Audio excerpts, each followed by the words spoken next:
for the Honors Council and the Honors Program here at Widener, and welcome to the final day of student presentations for Honors Week 2012. We have a wonderful and mixed group of students today, so without further ado, I'd like to introduce Amanda Hristoforatos, who's a nursing major, who will be speaking on the power of music in Dementia-Alzheimer disease patients, and she was recommended by Professor Williamson.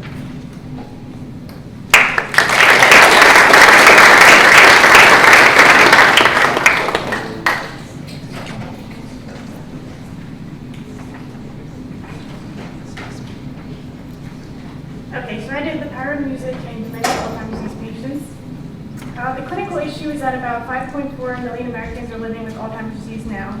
Every 6 to 9 seconds, someone in the U.S. is diagnosed with it, and it's the 6th leading cause of death, but it's the only cause of death among the top 10 that can't be prevented or cured, and it costs the nation $183 billion annually.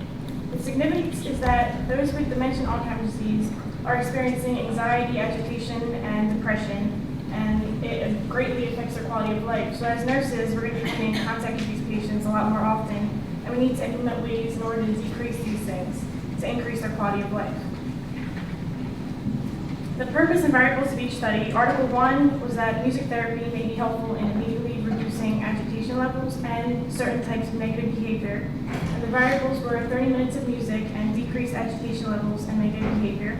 Article 2 was to examine the effects of individualized music on agitation in dementia patients living at home. And the independent variable was 30 minutes of music, and the dependent variable was decreased agitation levels. Article 3 was to assess the effects of music therapy on patients experiencing anxiety and depression. Independent variable was 20 minutes of music, and dependent variable was decreased anxiety and depression levels. The objectives for Article 1 were to see if 30 minutes of music could decrease agitation and to see what types of negative behavior it was effective in reducing. Article 2's hypotheses were that individuals with dementia will experience lower agitation scores, one, while listening to music than before, while listening to music than after listening to music than before, and during the music intervention weeks than during the no music intervention weeks.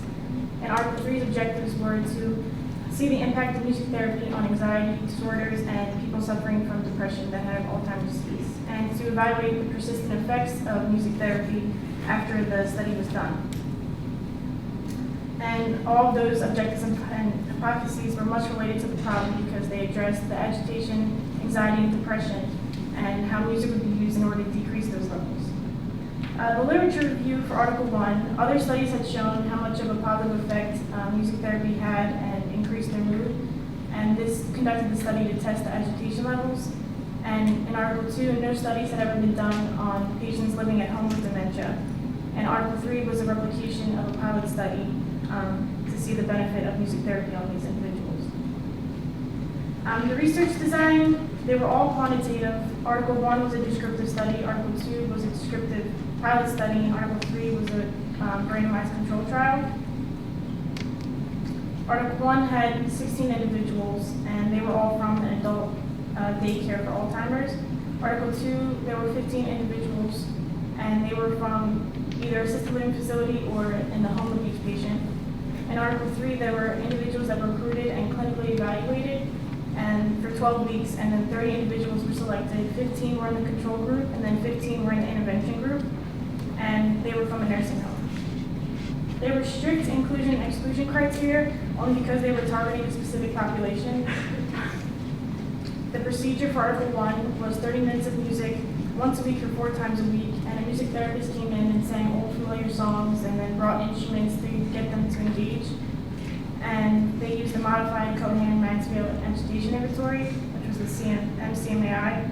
And Article 2, they would visit the home and they would play music 30 minutes before their peak agitation level, twice a week for 2 weeks. And then they had 2 weeks with no music therapy, and the cycle was repeated.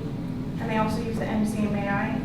And Article 3 was 20 minutes of music once a week, and then the control group read or rested at the same intervals, and then they had a follow-up period for 6 months. And they used the Hamilton for anxiety scale and the geriatric depression scale, which are all valid and reliable tools. So Article 1, the nursing assistant that was most familiar with each patient used the MCMAI, and they did it 1 week before the first class. And then within 45 minutes to an hour after each class. Article 2, they use the MCMAI before, during, after music, and on the no music intervention weeks. And for Article 3, they use the GDS questionnaire and Hamilton Anxiety Scale. Then they were completed by the subject themselves during certain intervals. And then the data was statistically analyzed by these valid and reliable sources. So the interpretation of the findings basically is that anxiety, agitation, and depression is displayed by Alzheimer's disease patients in any type of setting, whether it's their home, the nursing home, adult daycare unit. And music was actually shown to decrease agitation levels during and after when music was played. The negative behaviors such as wandering, verbal aggression, complaining, restlessness, and negativism, and anxiety and depression levels. And then these levels were maintained up to 2 months after the music session stopped. So important to nursing, it improves their quality of life. It's convenient, it's cost effective, it's easily accessible, and it's easily incorporated into any setting. It can't cause any harm to the patients. It increases their compliance with their care. It increases the patient and the family satisfaction, and no medications are involved, which is always a plus. For future research, they need to have 1 more randomized control styles, which are bigger studies, so they can repeat on a larger sample in order to verify these findings. And they should develop music intervention protocols and training programs for health professionals and family members so that it's more consistent for each study. And then if they have enough positive outcomes, they can implement it into their practice. And this is a picture of my grandmother. She has Alzheimer's disease, and when I went to visit her, the music therapist came in, and she doesn't speak any English.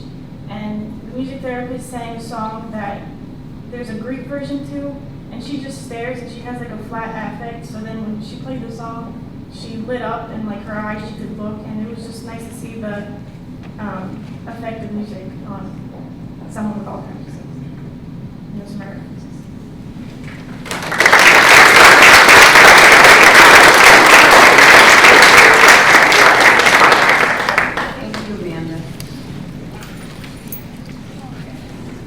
Our next presenter is Irini Gouzos, who is recommended by Professor Simons. And she will be speaking on, she's a psychology major, and she'll be speaking on the benefits of a practicum and an internship.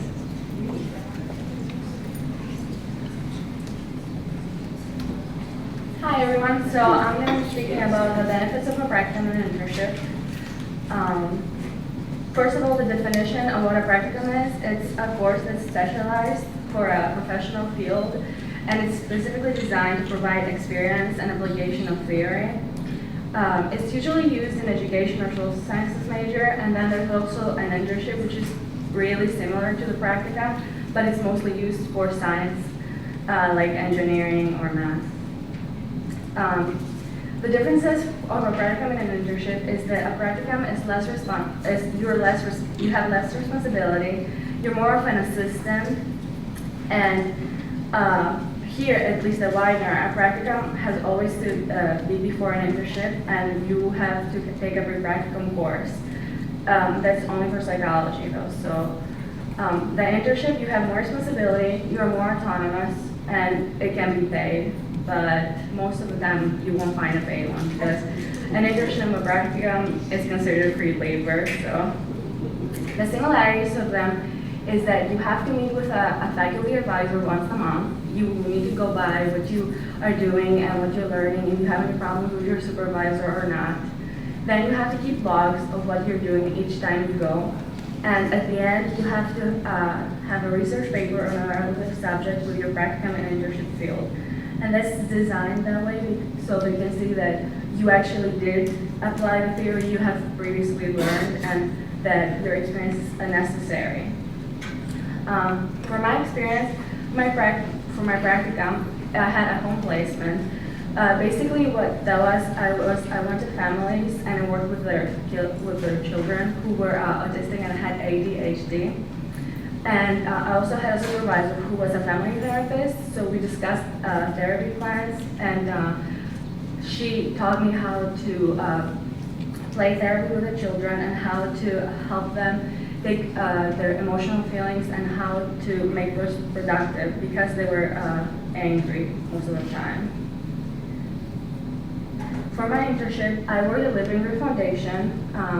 That's a rehabilitation center. So we have people coming out of addiction.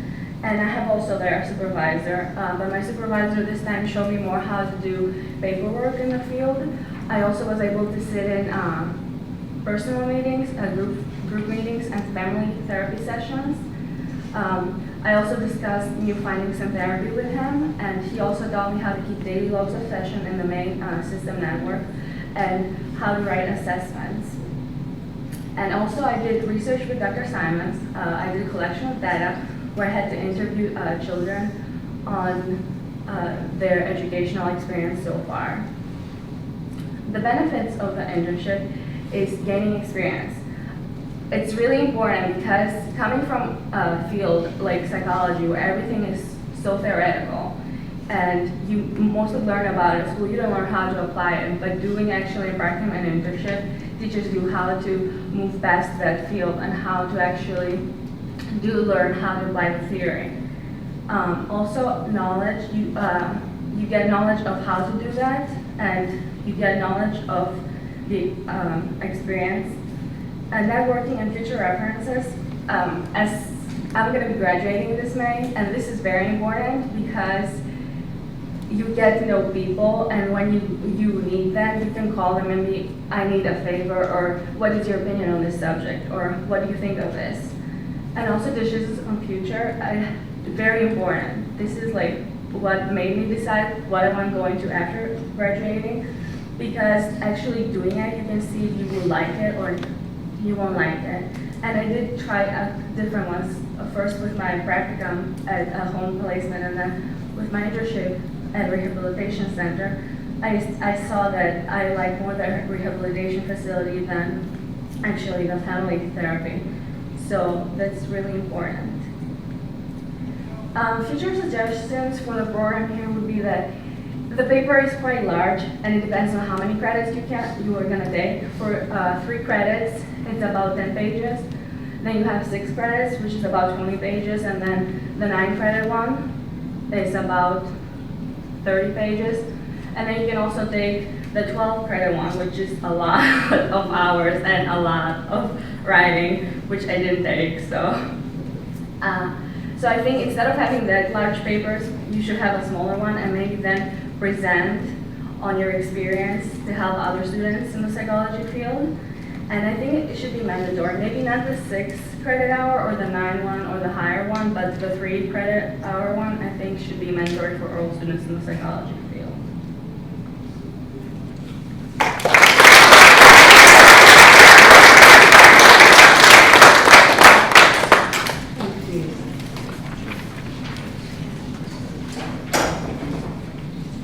Our next presenter will be Ian Mueller. Ian is a civil engineering major. He was recommended by Professor Hristoforatos, and he's going to be talking about settlement prediction of an embankment. All right, so I was part of the 2012 Gear Prediction Competition team here at Widener, along with Michael Ersig, who's a junior civil engineering major, and our advisor for the competition was Professor Purposeport. Now, this Geo-Prediction competition is a national competition presented by the American Society of Civil Engineers Geo Institute. And this year's problem was analyze and predict the magnitude and time rate of settlement at 708 for a highway embankment, constructed in 2 stages and on a soft clay foundation. The embankment dimensions were it was 27 meters wide at the top, it was 13.7 meters high. Sides had a slope of 3 to 1, and the flow unit weight was 20.5 kilograms per cubic meter. Now, the 2 things I want to point out are why it's significant. It was built on a clay foundation, and why it was constructed in stages. So when you're constructing on top of clay, you gotta watch out for consolidation. Now, consolidation is the decrease in volume of soil as water is dissipated.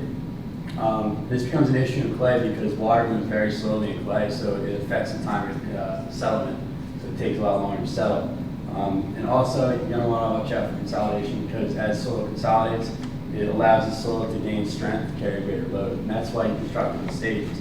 Because if you were to construct it all at once, the soil can become overloaded and your structure or every building might fail. A classic example of this is the Leaning Tower of Pisa. Now that was constructed over 200 years and in multiple stages. And because of that, it was soil was able to react to the load and was able to hold it eventually. Rather, if they were to build it more rapidly, say in less stages, there was a chance that it could have collapsed way before leaning even came to be an issue. And these two pictures here are just an embankment being constructed in Hong Kong in the early 90s. And they also constructed their embankment stage. And this is just a simplified picture of the soil underneath that embankment in Hong Kong. And it shows you how when the load was introduced, the water pressure in the clay layers increased. And this increase in water pressure shows that the water couldn't escape the clay layer quick enough, so the soil needed to go through consolidation. As you can see, over time, the water pressure decreased, indicating that the water was able to escape the layer. And this is what happened in our situation. So to calculate the prediction, we were given a variety of data. We were given a boring log, cone penetration testing, and consolidation tests. We felt that cone penetration testing was the most significant data because we were given 3 tests at 3 different locations, and they all painted a similar picture for us. So we felt we could get a more accurate prediction using that data. So cone penetration testing is a well-known tool or a common tool in geotechnical engineering, so you can do a lot with it. And these are just some of the equations we use using the data for cone penetration testing to get the properties we needed. So like I said, the embankment is constructed in stages. The first stage went from day 0 to day 52, and then it had 5.8 meters. Stage 2 began at day 219 and ended at day 254, and that ended at 13.7 meters. So in order to calculate the settlement, the first thing we did calculate how the stress increased at each clay layer. This is the method we used. It's basically just, it's based off the dimensions of the embankment. And then in order to calculate actual settlement, we had to break it down to immediate settlement, primary consolidation settlement, and secondary consolidation settlement. For the immediate settlement, we use Schmetter's method. It's a well-known method. Immediate settlement is more significant for non-clay layers because water can escape the layer quickly, so settlement occurs rapidly. And then primary and secondary settlements were calculated for the clay layers. These are the equations we use to calculate primary consolidation settlement. Now, the properties of soil we needed, we obtained from cone penetration test data, but we also compared those to consolidation tests we were given. This is just a graph of one of the consolidation tests. In that graph, we get the properties, and we compared the two. But because primary consolidation takes a long time to happen, much longer than the time of each construction stage, so we had to calculate how much consolidation occurred at each stage. And this is just a procedure that we use to calculate the average stream consolidations at each stage of construction. So you just follow this through and you get the average stream consolidation. From there you can get the pore pressure and settlement that occurs at that time. And you just follow through for stage 1 loading, stage 1, stage 2 loading, and stage 2. And these are the equations we use for calculating secondary consolidation settlement. And again, we got the properties we needed from the cone penetration testing. So this is a graph of settlement over time. And at 700 days for immediate, we had 8.4 centimeters. Primary consolidation settlement at 700 is 76.5. The secondary consolidation settlement was 72.2 centimeters. And that gave us a total settlement of 1.57 meters at 700 days. So that was our estimate we sent in, and end of February we received word that we placed in the top 10 nationally, and right now we have posters being sent out there to Oakland for the GEO conference to compete to see who's going to be the ultimate winner. And these are my references. Questions?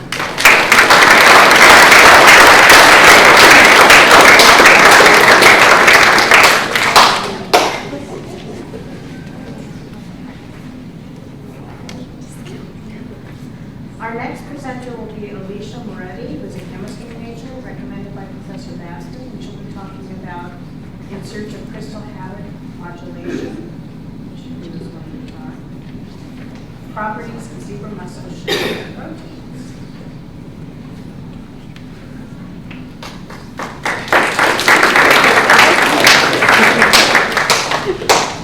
My name is Alysha Moretti, and for my senior thesis project, I'm working with Dr. Baskin on the biomineralization of zebra mussels. And we chose zebra mussels as our organism of interest because as of now, they're an invasive species in the United States, and there's no solutions. They're overcompensated.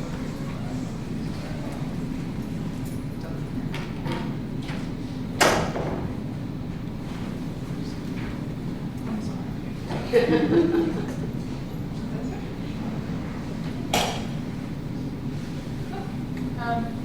a little background on what biomineralization actually is. This is the ability of organisms to deposit crystallized minerals. And these minerals, in the type of biomineralization that we're interested in, serve a functional purpose for the organism. And over here, just a few examples. Lobster's exoskeleton is made of biomineralized tissue, our teeth, and shells as well. So there's two classes of biomineralization. Biologically induced mineralization is a product of the organism's environment and is not under direct control of the organism. So we're not exactly interested in that form. What we are interested in is biologically controlled mineralization. Now this is under the influence of the organism. So the defining feature is they seal off this space from the external environment and they're able to pump in proteins into this sealed off space. And those proteins set up a matrix for crystal deposition to begin. Once ions are pumped into that organic matrix, they deposit crystals, and the overall shape of those crystals can be influenced to form the structure that they're intended to produce. And here are just a couple examples. Up top there is calcium malonate crystals, and the top two figures show calcium malonate crystals without protein influence. Now the bottom picture takes proteins extracted from a plant shell and adds them to the solution that the calcium malonate crystals are grown in. So you see a drastic influence on the shape of the crystals. So how this is thought to happen is that proteins absorb to a specific crystal face, and as they absorb to that crystal face, they slow the growth in that direction, and as a result, the faces that don't have protein absorbing, the growth increases in that direction. And down bottom, the shape of the crystal can be influenced very specifically. This is calcite crystals, and the red lines indicate the acute edges of the crystal. And to the right of that is the actual crystals growing, and you can see those faces around. So the shells that we are working on, the zebra mussel shells, are comprised of aragonite. And this is a less stable form of calcium carbonate, so it's readily soluble in water. The organisms are known to deposit it and use it as their shell.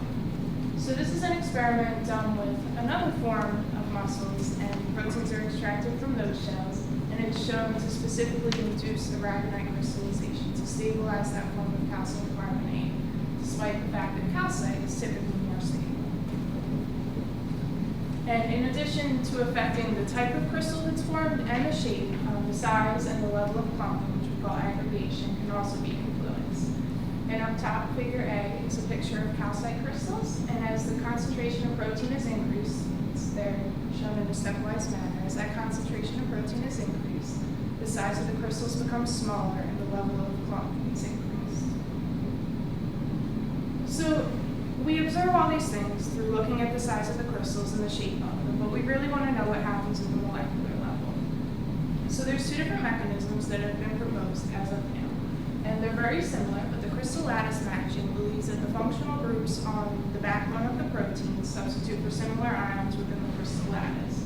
And as a result of that substitution, they absorb to the crystal base and slow the growth in that direction. And the unfolding binding mechanism believes in that same functional group substitution, but in order for the protein to absorb, the interactions between the protein and the crystal itself must be stronger than the interactions between the protein and itself. So the organism, as I stated, we're using zebra mussel shells, and we chose this organism because they're an invasive species in the United States. They were introduced to the Great Lakes region in 1988, and there's no solution for the colonization as of now. There were no natural predators when they were introduced to this area. So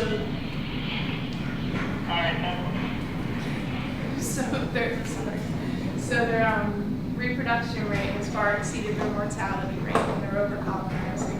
A lot of industrial piping, influencing the food source availability for other animals, and there's no way to solve it as of now. So the organisms use their shell as their main means of protection. So understanding how that shell is grown, we can provide insight as to how to influence the growth of that shell and possibly eliminate their means of protection. So what we've gotten to so far is we want to isolate those proteins from the zebra mussel shell. As I said, we know that it's composed of aragonite.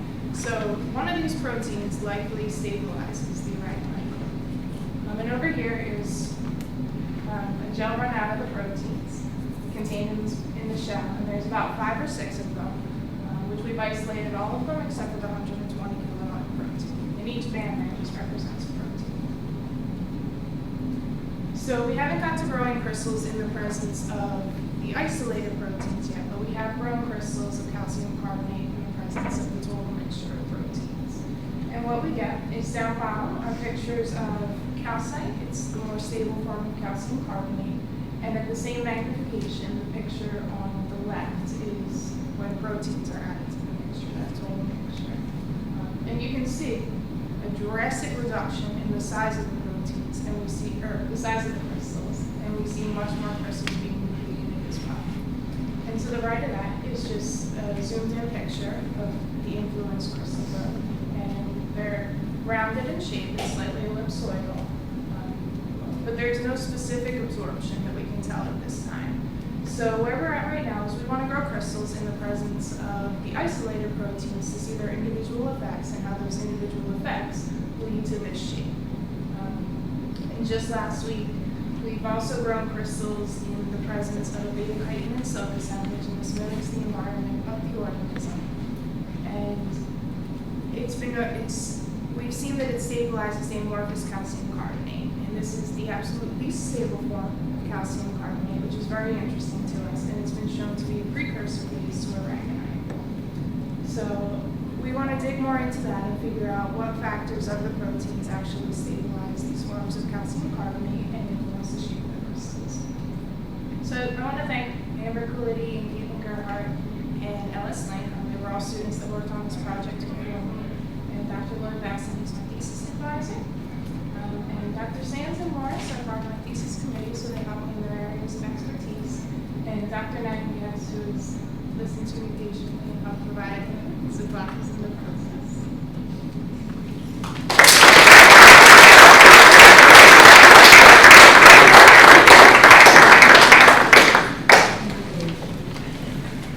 Our final presenter is Amanda Spurri, who is a chemical engineering major recommended by Professor Salzman, and she'll be speaking on the super committee project.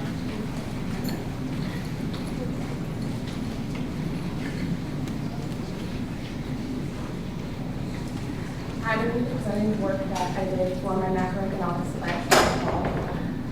The Super Committee is a committee established by Congress, and it was given the goal of reducing the United States national deficit by $1.2 trillion over the next 10 years. The committee consisted of a total of 12 members, 6 Republican and 6 Democratic congressional members, and what the project consisted of was that each student chose one of the committee members that they felt aligned with their own political views, and the project was that we would be able to create a plan as a class and then be able to compare the plan that we created to what the super committee had decided on later. Major points that we targeted as a class were making changes to tax policies, social security policies, healthcare, and then other government, the discretionary spending budget. And basically what I'm going to talk about are different options that would be available for each of these 4, and then possible disadvantages and advantages that are associated with each of them. The first tax policy I'm going to discuss will first change the tax policies that I would discuss is going to generate the most money. It would be to gradually eliminate the tax cuts and loopholes from those who are earning $250,000 or more a year. And that would lead to about $995 billion in deficit reduction over the next 10 years. Some of the benefits of this policy would be that it would be a gradual change, and that because it affects a smaller group of people, that it would better maintain the consumer sentiment index, which is one of the top 10 leading economic indicators for the financial success of the United States. This chart taken from the report from the Congressional Budget Office. It basically describes a bunch of other possible options for changing tax policies and a combination of them. And what I really wanted to highlight with it was that the more that's changed is going to lead to a greater deficit reduction over the next 10 years. But that's when the government would have to kind of consider how much of the change to the policy is going to be worth the financial gain in the end. But as you can see from about the third down, that's going to result in the $715 billion figure, which would be the highest. But with the combination of these changes, it's going to have more of an influence on the American people than simply one of the ones that we just changed one of the tax rates. Another program that we discussed changing would be the Social Security program, because if left as it is now, it will follow a pattern described in the figure to the right, and that would create about $547 billion debt over the next 10 years just in its own self. One of the options for changing this policy would be to increase the age at which people can begin collecting Social Security, and that would offer a deficit reduction of about $152 billion over the next 10 years. And one of the arguments for why this would be a reasonable policy change would be that because of advances in healthcare and medicine, people are living longer and well past what they used to when the Social Security program was first established. And with the healthcare, that also moves into the next portion of changing the budget, because this past year, in 2011, Medicare and Medicaid, they took up about $760 billion of the budget. Another way would be to increase the age at which people begin to qualify for Medicare from 65 to 67. Beginning in the year 2017, this would offer a potential deficit reduction of $157 billion. An additional component of changing the budget would be to make changes to the general discretionary spending budget. One way to do this would be to go through and select different programs that you can reduce funding towards, such as education and research programs. Or another option would be to freeze the spending for a number of years. For that figure of $58 billion, that would be specified by freezing it for 5 years. And one of the arguments for why a freeze would possibly be a very practical solution would be because of the work that it would require to maintain the same budget. It would only result in about saving 1%, which would be shown in a very small portion on the chart to your right. So for that effort, that it really wouldn't give that much of a payoff. However, one of the reasons why it would be considered favorable would be that it doesn't really cut one program specifically. It still maintains a pretty solid distribution. And the $58 billion figure does not include freezing any part of defense programs such as Homeland Security. Sum up, unlike our class, the super committee did not finalize a plan that would work. Of course, as a class, we also had to, so we didn't really have a choice. Obviously, some of the results of this or some of the reasons for why this could happen, obviously 12 prestigious politicians are going to be concerned about their political futures, so they're not going to want to attach their name to something that a lot of people wouldn't like. I know when I was practicing this presentation for my parents, they said they would never vote for me because they had to work for the rest of their lives. So because the super committee was unable to come up with a plan, there were a set of the $1.2 trillion in budget cuts that were established beforehand in the case of their failure, and they will go into effect beginning of the year 2013. However, this could change because of the influence of the 2012 election. There can be measures done to eliminate those general cuts, or at least actually be able to form a real plan that accommodates both parties. So really, although this was a step to trying to reduce the debt of the United States, there's still a lot of work that really needs to be done. Thank you. Thank you.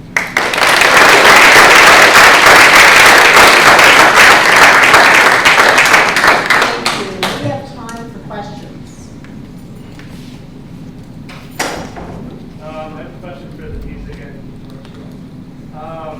did you find anything in your research about the type of music might change by patient?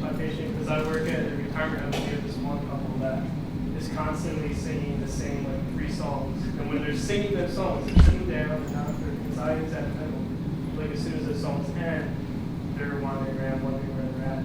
Like, do you think it might be better to have therapy for those songs, or try to open their eyes to more music, so maybe they might spend more time singing instead of these songs? Well, certain music, like it could be individualized for that patient, have a more positive effect on them. Like my grandmother, that song she grew up with, because that's what she remembers, made her happier than a song that she has no connection to. It's just music. So I would say individualized music has more positive effect than just music in general. But that's still Amanda, could I ask a follow-up? Could you talk about how the use of music might actually be played out in actual setting where nursing is being practiced? For example, home care. How would a nurse use this? For preventive. And for the patient? Well, it would be calming to them. They could use it in home care and just play the music and calm it down, because if they're not calm, if they're agitated, they have anxiety, then they're not going to, comply with you in their care or any of that. It would just be more difficult to handle them in a sense. So you're carrying a portable music player that you take For in and use? the one study that was in their home, they supplied them with a stereo and music, and the caregiver played it. And then they would measure their education level for that certain study before and after music was played.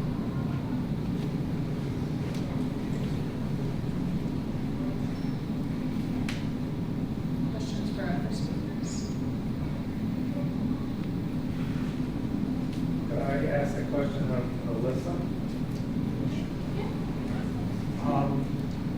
So you talked about knowledge gained through your study ultimately possibly being used to control this invasive species.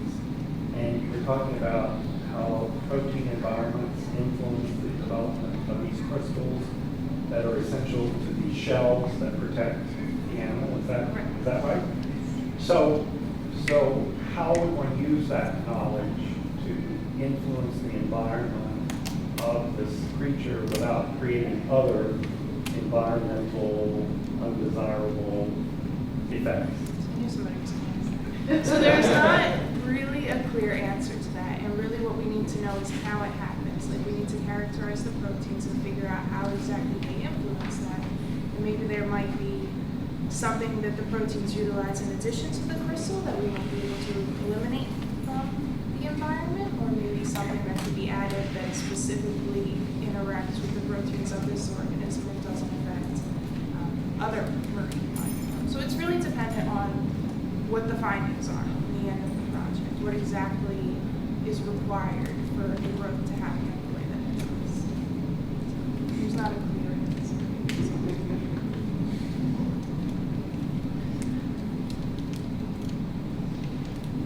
Well, I have a question for you. Yes. Ian, your chart shows 700 days, I believe it was, Right. for the ultimate package. Does that mean that for a site that uses clay, that it really, one has to really start 2 years in advance to kind of plan and move through those? This is from a humanist, so I'm asking this. I'm sorry, were you at your saying? Well, it's. Would you? Well, you had a 700-day compact period, that's Yeah. the proper term, but does that mean that if the site is going to be built upon in its clay soil, that the expectation is that the project has to start 2 years in advance to actually give the soil a chance to cure itself? Well, it might not, depends on how much you're actually trying to load on the soil. There are cases where you can go in ahead of time, you can preload the soil and then remove that load, and then replace it with what your final construction project is going to be.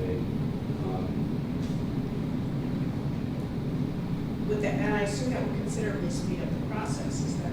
Well, that's the point, yeah. I mean, if you're going to preload it, you're kind of not worried as much about settlement, more with the bearing capacity of the soil.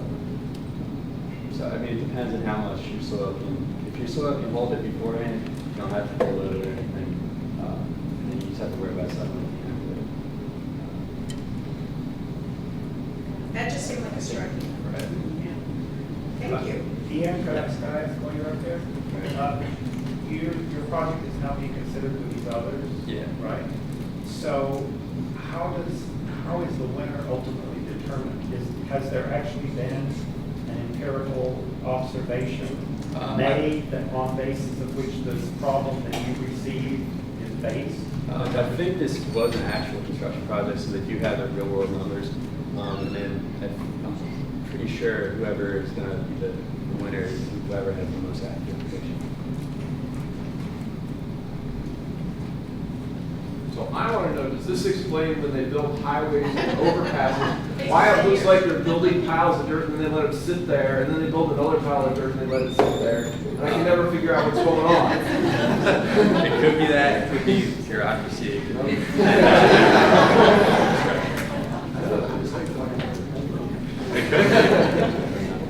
Any other questions? Questions for us? I have a question for Amanda. You had a related project presented, I'm sorry, not Amanda. The Amanda with the super. We had a similar project presented earlier this week, and there's this whole issue of political ideology sometimes getting in the way of facts and the realities that have to be dealt with.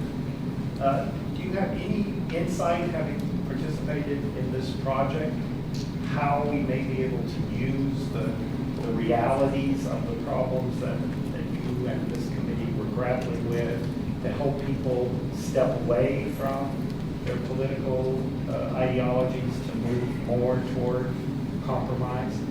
I think one way to just start with that would be looking at some of the projections for, I know like for the one, the Social Security program, like obviously raising the age which people can be collecting is going to harm some of the benefits. So although like certain political parties are going to dispute that that would be a good thing to do, the other option would be that like the Social Security program isn't going to be able to support itself in the next 30 years. So looking at just like, I guess like the mathematical evidence or things like that would be a way to really consider, you know, what's really supposed to make decisions. Don't sit down, I have a question. Did the test results financially make you guys come to some sort of consensus, or did you find, let me rephrase that. Were you encouraged to move in that direction, or did you actually find that you could cross whatever boundaries or political affiliations you had to make those? What we pretty much did was we laid out some of the options, and I guess as we discussed them, and we really came down to a vote when a large majority decided that that's what we wanted, that's particularly what we included in the plan. So we really had to, we were able to kind of look at some of those. I guess you guys aren't interested in running for office. It's a shame, yes.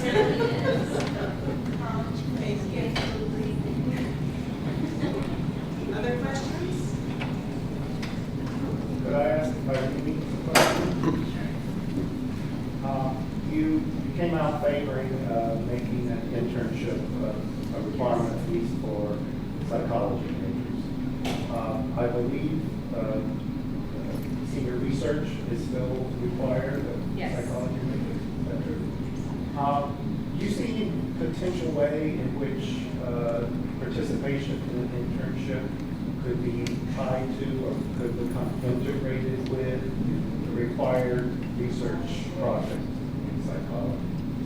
Well, for the internship, we also had to do a research, but we do it on our own. Well, for senior project, we do it as a team. So it would be a little bit difficult to have it integrated since all of us would have to be interning at the same facility or a similar facility.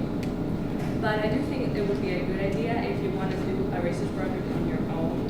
But I don't think due to the time constraint that is possible because we need a lot of participants and then the analysis would be difficult to be done only in 6 months, which we actually have to do a senior research project.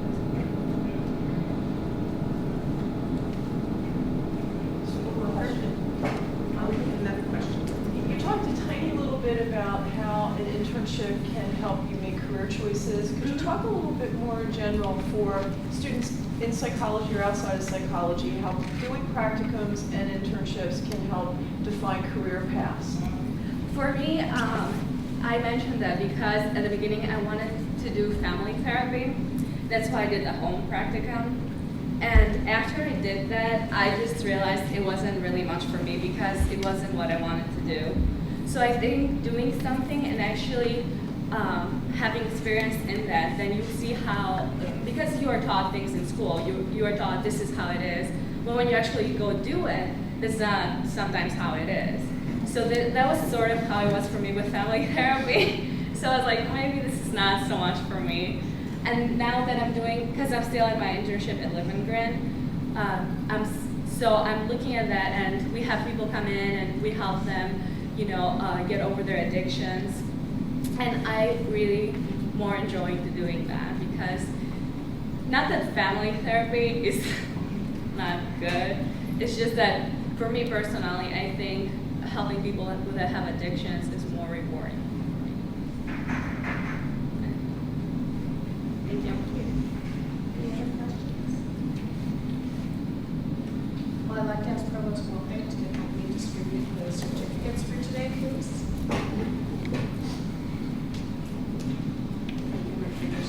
Amanda, Mr. O'Flores.